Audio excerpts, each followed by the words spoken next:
नमस्कार, मी भारती सहस्रबुद्धे. आनंदाचे पांच्या या नव्या भागात तुम्हा सगळ्यांचं स्वागत.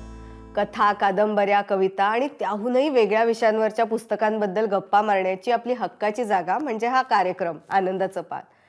नुकताच एका पुस्तक प्रकाशनाच्या निमित्तानं आम्हाला थेट गुलजारांशी गप्पा मारण्याची संधी मिळाली. त्यांच्याबद्दल लेखिका शैलजा चंद्रा यांच्या द मूनस्मिथ गुलजार या पुस्तकाविषयीच्या गप्पांमध्ये त्यांनी मराठीबद्दल ज्या गप्पा मारल्यात त्या मराठी वाचकांना, लेखकांना, कवींना ऐकायला नक्कीच आवडतील. तेव्हा कुठलाही वेळ न घालवता ऐकूयात गीतकार, लेखक, कवी गुलजार यांच्याबरोबरच्या या गप्पा.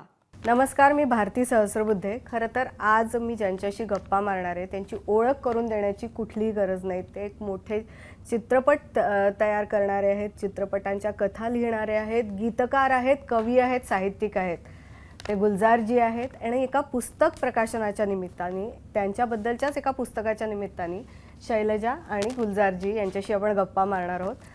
तर सगळ्यात आधी गुलजार जी, मैं आपसे शुरुआत करती हूँ. मराठी चैनल के लिए इसलिए मराठी में ओपनिंग किया. जी हाँ. आज एक बुक के बारे में हम बात कर रहे हैं. आप क्या बताएंगे बुक के बारे में और शैलजा जी के बारे में? एक तो ये कि आप मुझे पहले अपने जैसे मराठी सिखा दीजिए ताकि मैं उसी तरह से उतनी फ्लुएंटली बोल सकूं. महाराष्ट्र में वैसे बैठे रहते रहते मैं महाराष्ट्रन तो हो गया, मराठी नहीं बोली जा रही, समझ में भी आने लग गई है. मैं समझ गया था आपने जो कुछ कहा. एक्चुअली गुलजार जी, आज मेरे ऊपर इतना प्रेशर है कि सारे जो मराठी फैंस हैं उन्होंने जो मुझे सवाल पूछे उसमें से मुझे 2-4 तो भी सवाल पूछने हैं आपसे. नहीं, हम उन तक पहुंचेंगे, बड़ी अच्छी तरह पहुंचेंगे. और मेरा मराठी में मेरी जितनी किताबें, अरुण शोटे जो राइटर हैं मराठी के, उनके, और सौमित्र तो किशोर कदम हुए, पर अरुण शोटे की वजह से बहुत ज़्यादा मराठी लिटरेचर में कहिए कि मराठी की किताबों में मौजूदगी है मेरी, वहाँ तक पहुँचा हूँ. और ये किताब भी मेरा ख्याल है जिस दिन अरुण के हाथ में पड़ गई तो वो इसका भी मराठी का जरूर होगा. हाँ, मराठी में जरूर आएगा. हाँ, वो जरूर मराठी में करेगा. एक्चुअली हम लोग बोलते हैं कि शेवते जी के कारण हमें गुलजार जी के बारे में इतना पता चल सका. छोटे की वजह से मेरी मौजूदगी है मराठी ज़बान में, और उसने बहुत मदद की है मुझे सिखाने की भी और बताने की भी, क्योंकि उसका अपना एक खूबसूरती है मराठी ज़बान की. और मैं क्योंकि पीएल साहब को उनको बात सुना, फिर कुसुमाग्रज, उन्हें ट्रांसलेशन किया उनका बहुत ज़्यादा, और इसलिए मुझे एहसास है कि नामदेव के साथ बड़ी अच्छी दोस्ताना भी था और वाकफियत भी थी. उनके साथ बैठे भी बहुत, दिलीप चित्रे, उनके साथ बहुत घूमे, हिंदुस्तान में भी, हिंदुस्तान के बाहर भी. मैं ये थोड़ा सा इंट्रोडक्शन आपके श्रोताओं को दे रहा हूँ कि मैं आपसे वाकिफ़ हूँ, तो इसलिए आपको तसल्ली होगी. इसलिए इनके सवाल जितने भी होंगे मैं कोशिश करूँगा कि आपके सुनने वालों तक पहुँच जाए. मैं शैलजा से जब मिला था तो शैलजा घर आई थी. सिडनी में रहती हैं जी, ऑस्ट्रेलिया से आई हैं, और ये मुझ पे एक किताब लिखना चाहती थी. तो मुझे मालूम था कि बहुत पहले भी कुछ ख़ास तौर पर नौजवान ऑथर्स, नौजवान राइटर्स, हाँ, I am a good subject for them. हाँ, क्योंकि मैं बहुत सारी चीज़ें ना, हलवाई की दुकान पे बहुत सारा सामान है, यहाँ नमकीन भी मिल जाता है, मीठा भी मिल जाता है, और फिल्मों के गाने भी मिल जाते हैं, फिल्में मिल जाती हैं, कहानियाँ और नज़में भी मिलती हैं, लिटरेचर में भी. तो ये जो तलाश कर रही थी, मैं सोचा ये भी एक वैसी ही किताब होगी. और बिंदल साहब हमारे एक कॉमन दोस्त हैं जो इन्हें लेकर आए थे, बिंदल साहब के साथ ही आए थे. तो लेकिन जब इन्होंने बातचीत शुरू की तो मुझे लगा कि ये कोई इनकी क्यूरोसिटी है किसी और चीज़ की जो ये तलाश कर रही हैं, जो शायद कहीं मेरी लाइनों में या नज़मों में इन्हें नज़र आ गई थी. एम आई राइट? वो कहीं इन्हें महसूस हो गई थी. तो उन्होंने मेरे बारे में ये नहीं पूछा जो हर जर्नलिस्ट पूछ लेता कि आपने पहली किताब कब लिखी, आपने पहली नज़म कब लिखी. तो दैट्स नॉट इम्पॉर्टेंट. लेकिन कोई शख्स पूछे कि मुझे कि तेरे बिना ज़िंदगी से शिकवा तो नहीं है, तेरे बिना जिंदगी भी नहीं है, तो लगता है कि इसको कोई और तलाश है, किसी और चीज़ की तलाश है। तो वो बात करते करते इनसे महसूस हुआ she searching a little more than which appears on the surface. जो ऊपर ऊपर से नज़र आ रहा है, ये उससे कुछ ज़्यादा तलाश कर रही हैं। That is the first fascination of my working विद दिस गर्ल। मतलब आपको जो हम कहते हैं बायोग्राफी लिखना वो नहीं था, उसके हाँ। आगे कुछ था। जी और वो बिल्कुल। आप पर जो किताब थी उसमें आपको भी लगा कि इसमें कुछ है जो आप मतलब आप लोगों तक और किसी तरीके से पहुंच सकते जी हाँ, हैं। वो कई इन्होंने बायोग्राफिकल नहीं पूछा कि आप कब पैदा हुए और क्यों पैदा हुए, ये नहीं पूछा उन्होंने। तो उन्होंने लेकिन ये जो आप कर रहे हैं ये क्यों कर रहे हैं, ये तलाश बड़ी खूबसूरत थी। बराबर। और मैंने बड़ी ईमानदारी से इनकी किताब पर ये लिखा कि मुझ पर आपके जैसा काम पहले किसी ने नहीं किया।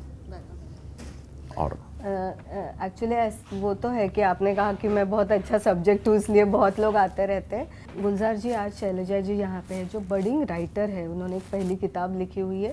ये मान सकते हैं कि गुलजार जी पे है, बायोग्राफिकल है। आज मैं आपको सवाल पूछना चाहती हूँ कि जो राइटर्स है, मुझे ये भी पता है कि पोएम ए डे नाम का एक बहुत बड़ा प्रोजेक्ट आपने किया है जिसमें आपने देश भर की सारी कविताओं का ट्रांसलेशन किया है, पढ़ी है सारी कविताएँ। आज जो कवि है, जो लेखक है, किसी भी भाषा में हो, वो जो लिख रहे हैं, जो खुद को एक्सप्रेस कर रहे हैं, वो क्या है? क्या वो समाज का आईना है? क्या वो जो आसपास चल रहा है वो है? क्या है वो? वो अपने वक्त को रिफ्लेक्ट तो कर रहा है। अपने वक्त को जब रिफ्लेक्ट करते हैं आप, तो उसमें हाइलाइट्स भी आएंगी और उसमें वो जो धब्बे हैं वो भी नज़र आएंगे, और उसमें जो ब्लैंक डार्कनेस है वो भी नज़र आएगी। तो ये देखने वाले पर भी मुनहसर है, उस पर भी डिपेंड करता है कि वो कहाँ तक उसको झांक पा रहा है, उसमें झांक कितना नज़र आता है उसे। और बाकी ये कि वक्त गुजारने के लिए जो होता है कि सरफेशियल है ये तो हमेशा से हर एक फाइन आर्ट में रहा है। ये नहीं कह सकते कि हर एक चीज़ ऐसी, हर एक ही चीज़ ही हाईलाइटेड है। हमेशा से रहा है, लिटरेचर में भी रहा है, पेंटिंग में भी रहा है, म्यूज़िक में भी रहा है, हर फाइन आर्ट में ये हुआ है कि एक जो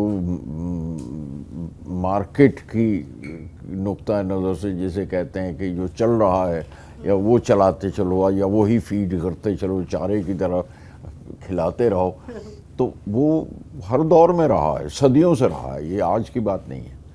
लेकिन जब आप वक्त को छानेंगे तो आपको रेलेवेंस उस वक्त की भी जो लिखा जा रहा है वो नज़र आएगा। जिसमें मैं मराठी में, जैसे मैंने जिन शायरों के अभी नाम लिए, और उसमें ख़ास तौर पे सौमित्र, उसका अगर मैं जिक्र किशोर करूं, कदम, तो किशोर कदम का बड़ा खूबसूरत काम कर रहा है, वो रिफ्लेक्ट करता है टाइम उनका। और दिलीप चित्रे तो इमॉर्टल लगते हैं, और वो हैं।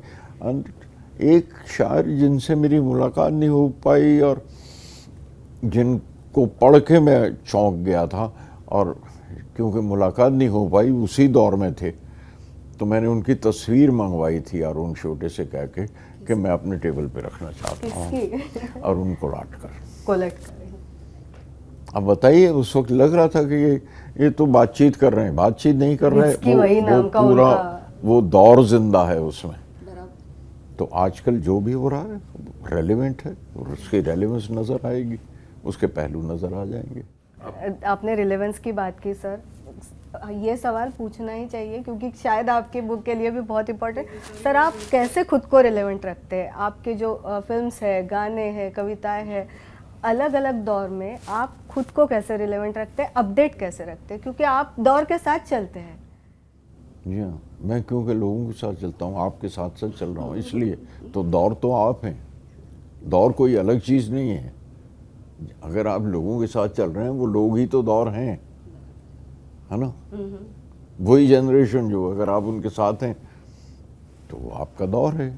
आप हट जाएं, उनसे ताल्लुक़ ना रखना चाहें तो आप हट गए अपने वक्त से, वही रेलेवेंस है।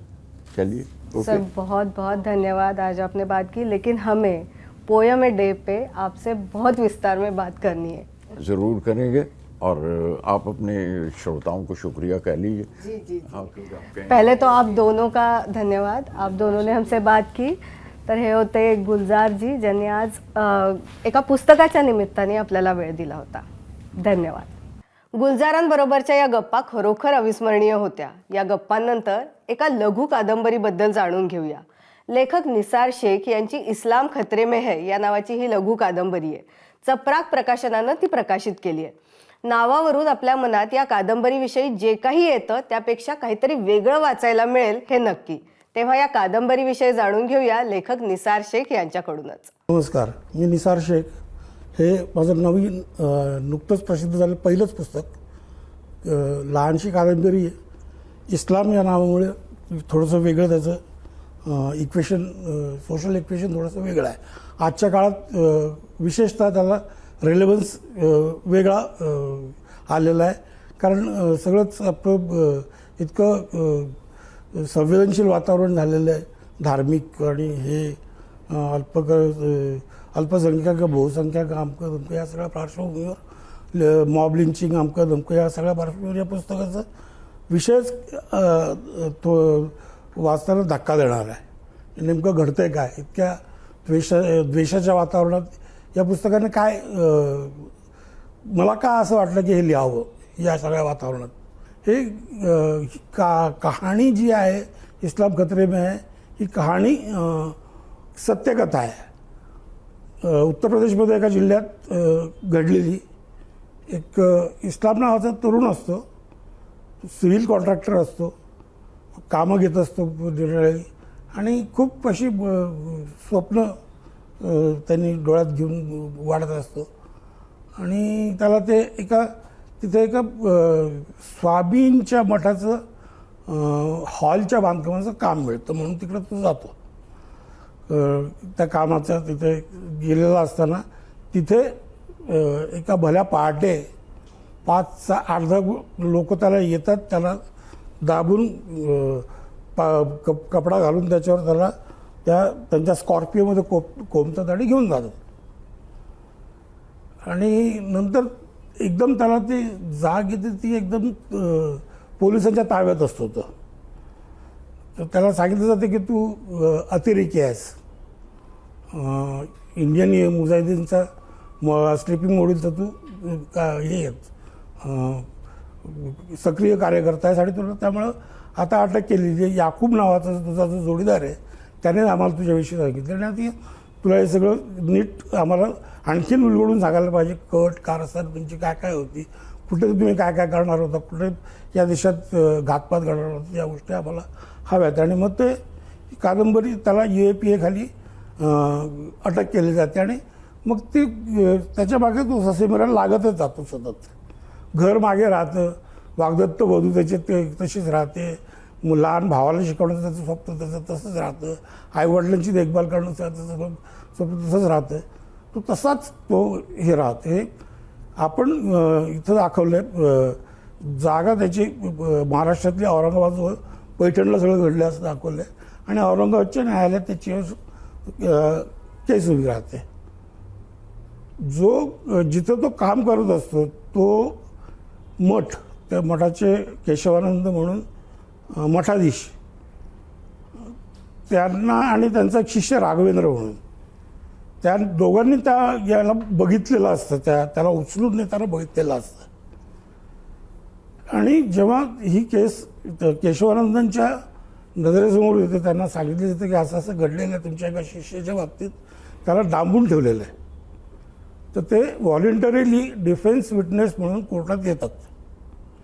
8-9 वर्ष, 7-8-9 वर्ष हा तुरुंगात खंगलेला, जे 22-23 तरुण एकदम 30-35 आलेला, सगळीकडनं तो गैरतगात्र झालेला, कुठेच काही होत नाही। हे स्वामी त्याच्या बाजूने न्यायालयात उभे राहतात, आणि त्यांच्या साक्षीमुळे इस्लाम हा या जीवघेण्या दोषारोपातून मुक्त होतो। ही सगळीच कथा याच्यात आपण सविस्तर मांडलेली, आणि आजच्या पार्श्वभूमीवर, सामाजिक पार्श्वभूमीवर, राजकीय पार्श्वभूमीवर या सगळ्या गोष्टींना अतिशय महत्त्व आहे असं मला व्यक्तिशः वाटलं आणि लिहावंसं वाटलं. नंतर ते अशा रीतीने हे सगळे पुस्तक तुमच्यासमोर येतं आहे. हे पुस्तक आपण जरूर वाचा. मला खात्री आहे तुमचाही दृष्टिकोन फार चांगला, नव्याने तुम्हाला एक काहीतरी विजन मिळेल, नव्याने काहीतरी समजेल. तर आता जाणून घ्यायचंय वाचक प्रिय 5 पुस्तकांविषयी. पुण्यातल्या भावार्थची कीर्ती जोशी सांगते या आठवड्याची टॉप 5 पुस्तकं. नमस्कार, मी Kirti Joshi. TWJ foundation the social reforms या सामाजिक संस्थेतर्फे भावार्थ नावाचं पुस्तकालय चालवलं जातं आणि त्यातली या महिन्यातली टॉप 5 पुस्तकं आपण बघूयात. त्यामध्ये पहिलं पुस्तक आहे ते म्हणजे पियूची वही. संगीता बर्वे यांनी त्याचं लेखन केलं आहे आणि ज्योत्स्ना प्रकाशनाचं ते पुस्तक आहे. आणि यामध्ये लहान मुलांचं भावविश्व किंवा त्यांच्या नजरेतून जग त्यांना कसं दिसतं तर यासंबंधीचं वर्णन आहे. दैनंदिनी आहे ती आणि सध्या सुट्ट्या चालू आहे तर लहान मुलांचं खूप आवडीचं असं हे पुस्तक आहे. त्यानंतर या आठवड्यातलं पुढचं पुस्तक ते म्हणजेच रावण राजा राक्षसांचा. शरद तांदळे यांनी हे पुस्तक लिहिलं आहे आणि न्यू इरा प्रकाशनाने प्रकाशित केलेलं पुस्तक आहे. रावणाची जी निगेटिव्ह बाजू आहे त्यापेक्षा काहीतरी रावण वेगळा आहे आणि त्याला काहीतरी वेगळ्या प्रकारे सांगायचं आहे. तर असं हे सगळं चित्रण या कादंबरीमध्ये खूप सुंदररित्या वर्णन केलेलं आहे. त्यानंतर पुढचं जे पुस्तक आहे ते म्हणजे Khuloos red light diaries. Samir Gaikwad यांनी हे पुस्तक लिहिलं आहे आणि रोहन प्रकाशनाने प्रकाशित केलेलं पुस्तक आहे हे. आणि त्यामध्ये रेड लाईट एरियातल्या ज्या सगळ्या स्त्रिया असतात, त्यांच्या ज्या काही समस्या असतात, त्यांचं जे काही भावभावना असतात, त्यांच्यावर होणारे अत्याचार असतील तर या सगळ्याचं अगदी खरंखुरं वर्णन असं ह्या पुस्तकामध्ये केलेलं आहे. तर नक्की वाचावं असं हे पुस्तक आहे. त्यानंतर पुढचं पुस्तक ते म्हणजे घातसूत्र. दीपक करंजीकर यांनी हे पुस्तक लिहिलं आहे. ग्रंथाली प्रकाशनाचं पुस्तक आहे. वेगवेगळ्या समाजात घडणाऱ्या घटना, राजकीय असतील, आंतरराष्ट्रीय असतील आणि त्यांचा अर्थकारणावर कसा परिणाम होतो तर हा सगळा तो विचार असेल तर या पुस्तकामध्ये त्याबद्दल सगळं वर्णन केलेलं आहे. तर नक्की वाचावं, नक्की सध्या चर्चेत असलेलं असं हे पुस्तक आहे. त्यानंतर या आठवड्यातलं शेवटचं पुस्तक ते म्हणजे महासम्राट, जी कादंबरी माला आहे विश्वास पाटील यांची, मेहता प्रकाशनाने प्रकाशित करतायत. तर त्यातला पहिला खंड झंझावात. शिवाजी महाराजांची कुठलीही कादंबरी असली, पुस्तक असलं तरी त्याला नेहमीच वाचकांकडनं मागणी असते. तर असं हे पुस्तक पहिला खंड झंझावात आणि यांचाच दुसरा खंड रणखैंदळ हाही आता बाजारात उपलब्ध होतोय. तर तोही नक्की वाचा. आणि ही होती या आठवड्यातली पुस्तकं. या आठवड्यात टॉप 5 मध्ये थेट बालसाहित्यानं हजेरी लावली आहे. म्हणजेच पालक लहानग्यांना वाचायला प्रोत्साहित करतायत तर युवा पिढी वाचते हे जाणवतंय. आम्ही देखील सर्व वयोगटांना आवडतील अशी पुस्तकं शोधतच आहोत. तुम्हीही आम्हाला या कामात मदत करू शकता. त्यासाठी आमचा ईमेल ID आहे anandachapan@gmail.com. पुन्हा पुढच्या आठवड्यात भेटूच. तोवर वाचत राहा. धन्यवाद.